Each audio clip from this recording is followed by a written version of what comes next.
Introducing YouTube memberships, a fun way to support the channel while getting some exclusive perks. Click the join button to become a member now and get benefits like badges next to your name on videos, behind-the-scenes photos, advantages during the live trivia game, discounts on merchandise, private one-on-one video chats, the ability to request future video topics, and exclusive 8 to 10 minute videos on the history of the NFL. And now, on with our feature presentation. December 7th, 2023. It's week 14 of the NFL season, and we're kicking off this week with a Thursday night football battle between the New England Patriots and the Pittsburgh Steelers. Even though no one is expecting anything from this game, and I truly mean that, as there were people who legitimately wondered whether a single touchdown would be scored in this game and whether this game would set football back 80 years, this was still a huge game for the Steelers that they had to win, especially after a bad loss on Sunday to the Arizona Cardinals. If you win this game, you improve to 8-5, and you keep your playoff hopes alive. Lose this one and fall to 7-6, especially with a semi-difficult schedule coming up, and your playoff chances might be dead. Even though we're talking about one of the worst teams in football in the Patriots here, you cannot afford to mess around, because your season is dependent on it. And here's the bad news. The Patriots actually look competent offensively on this day. Bailey Zappi threw 3 touchdown passes in the first half somehow, as the Pats led it by a score of 21-3. However, the good news was that the Steelers were coming back, even though they never should have been in this spot in the first place on paper. They'd scored the last 15 points of the game, and they had the ball with 3rd and 2 at the 49-yard line with just over 2 minutes left in the contest. Some poor timeout management left them with just one timeout, so if they didn't score on this drive, considering how little time was left on the clock, the game would be pretty much over. But at least they have a shot. You just need to pick up 2 yards in 2 plays. 3rd down, and they're throwing the ball. Not sure I necessarily agree with that, especially since Mitch Trubisky looks terrible at quarterback, but okay. It's 4-down territory. If you're this guy right here, Mike Tomlin, you have to go for it, or else the game is over. You just need 2 yards. 2 yards, and you get the first down, you keep the drive alive, and you move the sticks. 2 yards, and your chances of winning remain pretty decent. There's a lot of things you can do here, like a slant route, a screen, a run, a toss play, a crossing pattern, a quarterback draw. You name it, you've got possibilities here. The door is wide open. As long as you don't do something stupid like, I don't know, call a play where the primary target is a guy running a fly route, since you have a quarterback that can't go deep and you only need 2 yards, there's really no bad play here. But come on.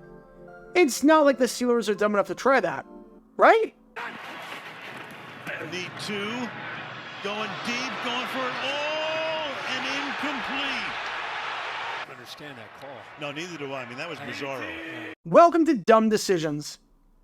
Before I break down what happened here, this whole series is about taking an in-depth look at decisions made during games that were clearly awful from the start. This isn't something to look bad in hindsight. Rather, this is something to look awful almost immediately. These are moves where your gut instinct tells you right away that there is no way this can possibly work. And sure enough, your gut instinct was smarter than that of an NFL head coach. And for this one, we're taking a look at the mind of Pittsburgh Steelers head coach Mike Tomlin. There's been a lot of questionable decisions that Tomlin has made in recent years. You had his bizarre decision during overtime of a 2021 game against the Detroit Lions, which you can learn more about by clicking the card in the upper right corner.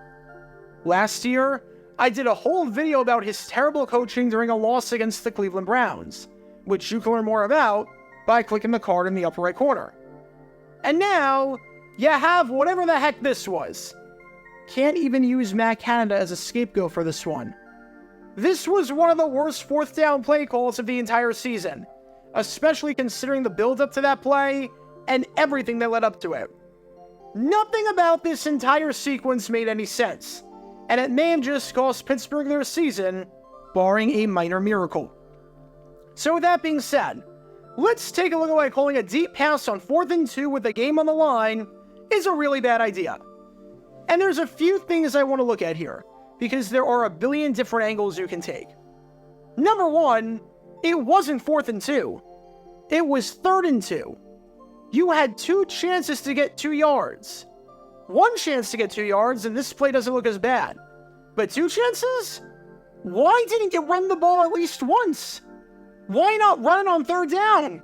Seriously, why not hand it off on 3rd down? Clock isn't an issue, seeing as there's 2:05 left, so if you're really worried about that, don't be, because you have plenty of time, and because the 2-minute warning is going to hit, so it doesn't really matter what you call there. You were perfect on quarterback sneaks. You could have just done that twice in a row. In the second half thus far, on runs up the middle by Najee Harris and Jalen Warren, the Steelers picked up 27 yards on 7 carries. On the last 10 runs like that, the Steelers had 41 yards. I'm not saying the running game played all that well, but surely it was playing well enough where you didn't have to go pass on 3rd down and 4th down. You weren't in a situation where you had to throw the ball, let alone throw a deep pass. Which takes us to the second point. It's not as though this was Patrick Mahomes or Trevor Lawrence or Josh Allen that we're talking about here.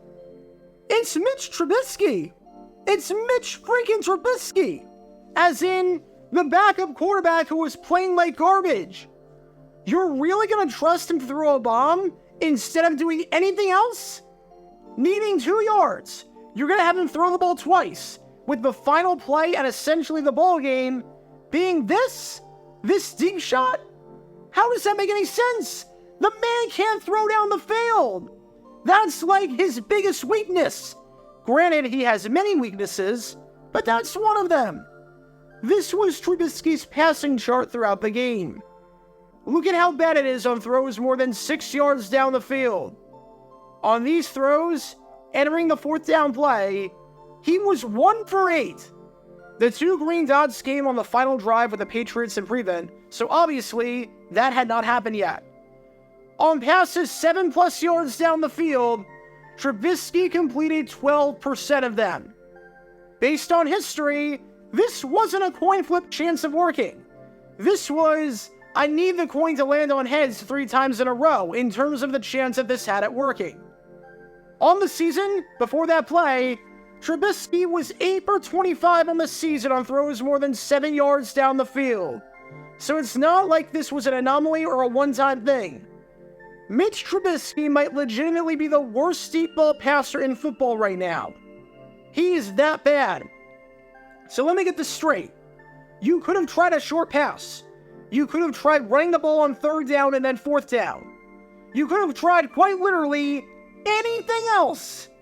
But instead, you trust Mitch freaking Trubisky to throw a deep ball on a day where he converted just one of them, and when that is his biggest weakness and has been for his entire career.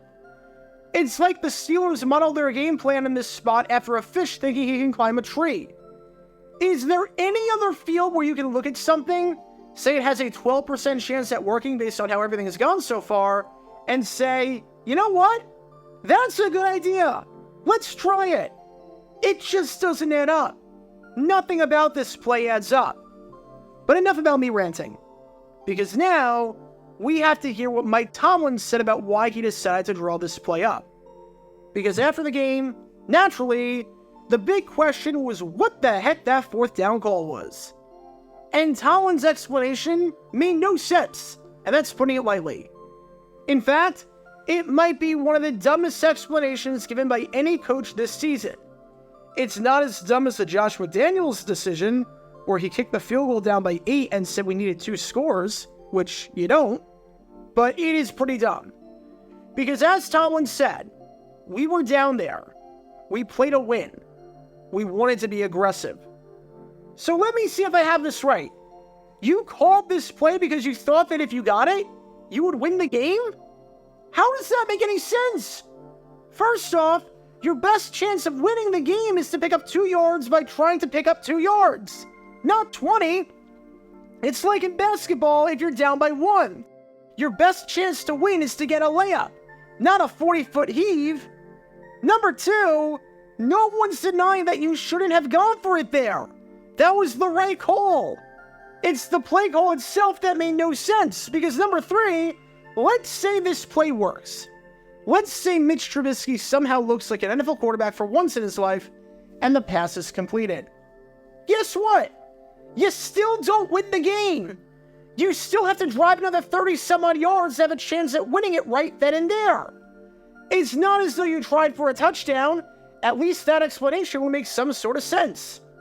But even if this pass was completed, if you got stopped on your next 3 plays, you still don't win the game. At least, not in regulation. This was a classic case of missing the forest for the trees. Getting huge yards like that when it does not result in a touchdown doesn't mean you win the game. And your best chance of winning is to give yourself a new set of downs and 4 more chances to move the chains again. Especially since 1 more first down after that probably sets you up in field goal range where you can tie it in the worst case scenario. And I call complete bull on playing to win and wanting to be aggressive. That is the biggest load of nonsense I've ever heard. Because you want to know how I know that's not true about wanting to be aggressive? What the heck is this punt coverage?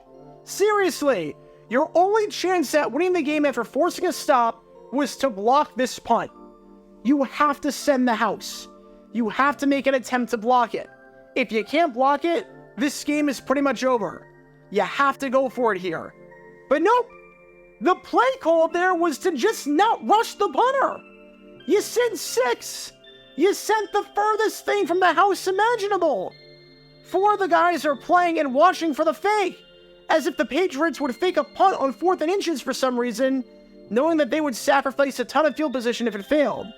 Plus, if you're going to fake it, why not just go for it 4th and inches? Just fall forward. How can you say you're playing aggressive when you do that? That's like saying in golf that your strategy on this hole is to be aggressive and try and drive the green. So you bust out your 7-iron on the tee box. This was just a horribly coached game on so many levels for Tomlin. And it's why that explanation made no sense at all. Because you can't say you wanted to be aggressive and try and win the game right then and there when you weren't doing that all day, when your actions contradicted that, and when you picked the worst time to even get into that thought process, seeing as even if it worked, it was still wrong. Just baffling. Absolutely baffling. As for the game between these 2 teams behind me right here, this horrible 4th down call may truly have been the death knell in Pittsburgh's season. They were 7-4 at one point. They had games against Arizona and New England, 2 teams with a combined record of 4 wins entering these games. And they lost both of them. And now they're 7-6 and their playoff hopes are hanging on by a thread. They've got 4 games left, and all of them are against teams at or above 500, with 3 of those 4 games coming on the road. It is not going to be easy for Pittsburgh whatsoever. They had to win this game, and they blew it. Plain and simple, they blew it. And that 4th down call was a big reason why their season might be in the dumps. So what do we learn from all of this? If you need 2 yards in 2 plays, don't try and get 20 if you don't have to. If you can't win the game with a specific play, then maybe it's a good idea to call the play that's easier to convert and will actually increase your chances of winning in the long run. Play to the strengths of your players, and avoid playing to their weaknesses. So if you have a quarterback that, quite literally, cannot throw deep, then maybe don't call a deep passing play if you don't have to. If you're going to be aggressive, then be aggressive, but don't overlook the main objective of what you're trying to do. And don't contradict yourself with your other actions to the point where no one knows what you're doing. And if your grand game plan, especially with a running game that was working, is to trust Mitch Trubisky in a short yardage situation by throwing the ball deep, then you need a new game plan. Plain and simple. Because when all these elements are in play, you can't exactly be surprised when this play backfires. Talk about a dumb decision. Get your official Jaguar Gear 9 merchandise by going to jj9shop.com, and be sure to like and subscribe, as it really helps the channel out a lot. Join me every Wednesday night where we'll play NFL Trivia for cash prizes at 9 p.m. Eastern over on Twitch. To learn more about the history of college football, subscribe to Jaguar Gator 8. To learn more about the history of Major League Baseball, subscribe to Jaguar Gator 7. Also, special thanks to all of our Patreon supporters for helping out the channel. Your support is greatly appreciated. See how you can become a patron and request future video topics in the description below.